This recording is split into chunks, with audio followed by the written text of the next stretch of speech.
重生后，我应邀参加央台传奇访谈栏目，这次我要彻底放飞自己。叶董，咱们在录之前，你先看一下访谈的大概内容。青姐，咱们还是进入主题吧。你确定你不用看一下提问纲，好让自己心里头有上充分准备？我得先把话挑明了，待会在访谈中的那些问题，有不少都是上级领导交代的。如果你看了觉得不适合，我现在可以马上将情况跟上级领导进行反馈。虽说这是录制性的，后续可以通过剪辑进行删减，可这多少都会影响咱们访谈的连贯性以及浪费时间的，甚至是影响你的心情。没必要去看，该会尽管问，随便问就是，只要不是给我挖坑的不怀好意问题，我都无妨。挖坑跟不怀好意倒也不至于。那就行了，我对自己的定位就是泥腿子跟暴发户，所以没那么多的讲究。要是提前过目提问纲的话，怕是就得浪费脑细胞去琢磨该怎么回答了。所以倒不如临场发挥，想说什么就直接说什么。在接受传奇访谈专访的所有人当中，你还是第一个拒绝去看提问纲的。主要是我心坦荡，再一个就是我不怕说错话，没那么多顾虑。好，李青轻笑着微微颔了颔首，接着就这么打量起了叶松那张俊朗的脸来。青姐，怎么着？没，就是看你这帅气的英俊模样，想来也用不着去化什么浅妆了。娘炮才化妆，大老爷们谁去往脸上抹什么胭脂水粉？10分钟后，正式录制时间点也随之到来。叶董，我相信广大社会民众都对您这一路的崛起感到非常的不可思议，因为您在短短几年时间中所获得的成就可以说是空前巨大的，甚至说是审计都不为过。对此，您有什么想说的吗？或者说您对于您的成功是如何看待的？我并不认为我现在是成功的。李青一愣，这回答出乎他的意料呀。怎么，叶董您认为现在还不够成功？每个人对成功的定义都是不同的。如果说赚到钱，赚到很多很多的钱就等于成功的话，那也许现在的我是成功的。可我对于成功的概念不单单是赚到钱这么简单。那不知叶松对成功的定义是什么？觉得如何才算是成功？当有朝一日我能为华国做出除金钱之外的卓越贡献后，也许我才会认为自己成功，但现在还远远不够。叶董能具体点吗？很简单，以龙芯传媒为例子，当咱们龙芯传媒的影视音能够走向全球各地，并且在世界舞台上取得成功，让世界重新认识华国的文娱，接受华国的文娱，乃至于沉浸于华国的文娱时，这才是成功所在，而非故地自封的在自己的地盘上称王称霸。而这些只是一部分而已。除此之外，例如我旗下的 TL 芯片公司、龙芯半导体科技、龙芯人工智能、龙芯汽车等等等等，这些打着科技标签的产业，截至目前为止都尚未能交出一份可以昂首挺胸、高喊还有谁的答案来。就凭这一点，我就谈不上成功。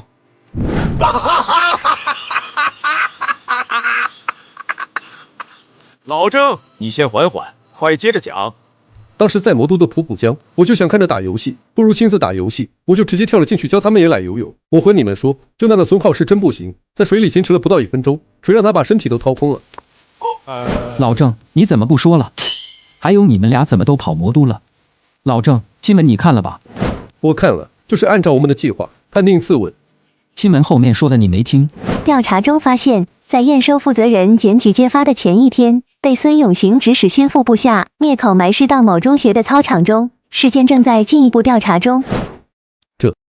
你感觉这是巧合吗？如果我没有说错，老叶在里面起到了至关重要的作用。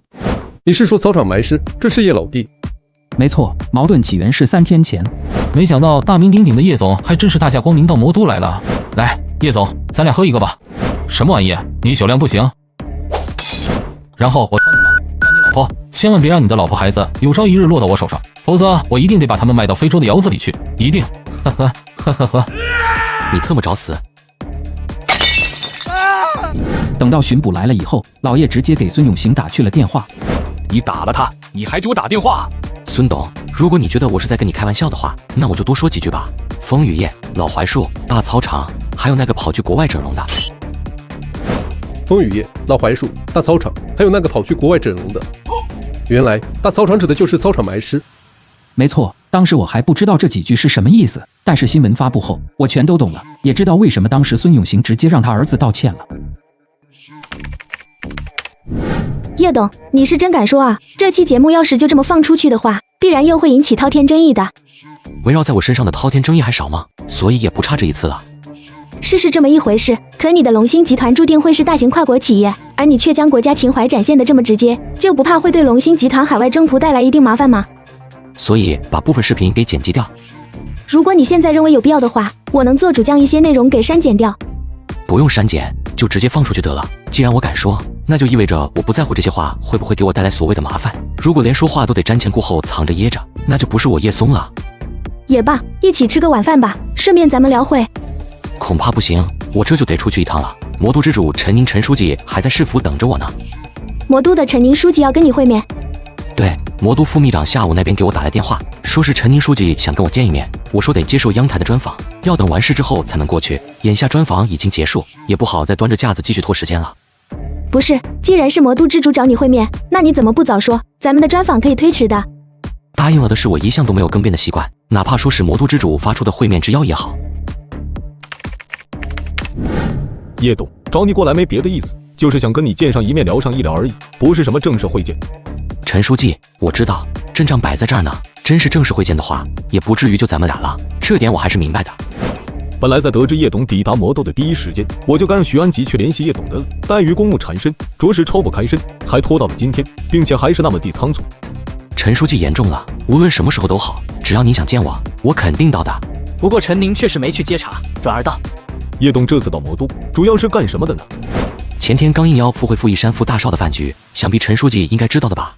前一刻还是规矩谦逊的叶松突然来上这么一句，顿时让陈宁那向来喜怒不形于色的脸色微微一变。关于叶松抵达魔都后的行程，他自是知道，但那些场面话该说还是得说的，可却万万没想到叶松竟是会直接给戳破那层窗户纸。如此一看，叶松要么是缺心眼不懂规矩，要么是心里头不太拿他陈宁当一回事。然而就他对叶松的了解，以及叶松的种种所为跟成就，又岂会是缺心眼之人？哦，叶董在此之前还跟曲阜的一山同志见过面。打从落地魔都的那一刻起，我就在等他的电话，好在他没有让我失望。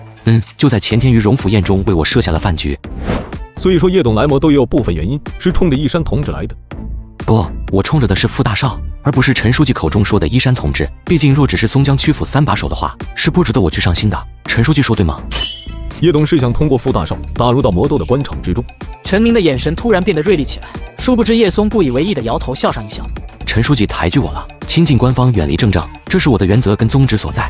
别说魔都，就是在山青都好，我都对官场上的事毫无兴趣，因为我很清楚那道红线有多敏感，所以找上傅大少，纯粹是看看他有没有兴趣跟我混而已。当然了，我要强调的是，我说的是傅大少，而非陈书记口中的一山同志。感情叶董是想让傅大少上你的船，看来叶董的野心是真不小啊。得了，陈书记，你也犯不着拐弯抹角的来试探我了。如果我没猜错的话，您之所以现在才找我，想必应该是跟49城的老王家通过气了。如此一来，相信您应该也能想到，既然叶成英跟在我身边，那自是免不了会将陈书记的底细跟我讲明的。而陈书记既然是王家阵营的，那就应当知晓我跟王家以及王静安的关系。连王静安我都能将他压着，连鹅厂跟我之间的冲突，王家都没有介入进去为鹅厂撑腰站台。当下我不过是想将傅大少拉上我的船上而已，这算是野心很大。话罢，不给惊愕不已的陈宁接茬之机，再道：不过一码归一码，我跟王家如何，又或者跟傅一山如何，这都不应该成为我跟陈书记之间的谈话屏障。所以还希望陈书记不要以那些作为咱们之间此番谈话的阻碍。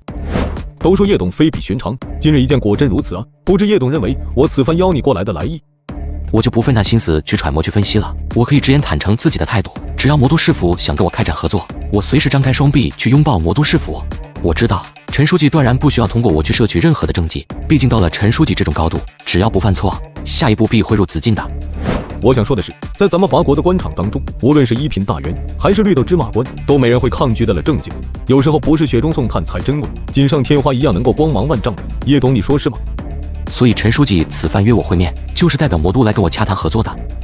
叶董，最近是不是进军新能源汽车项目，收购亨达汽车？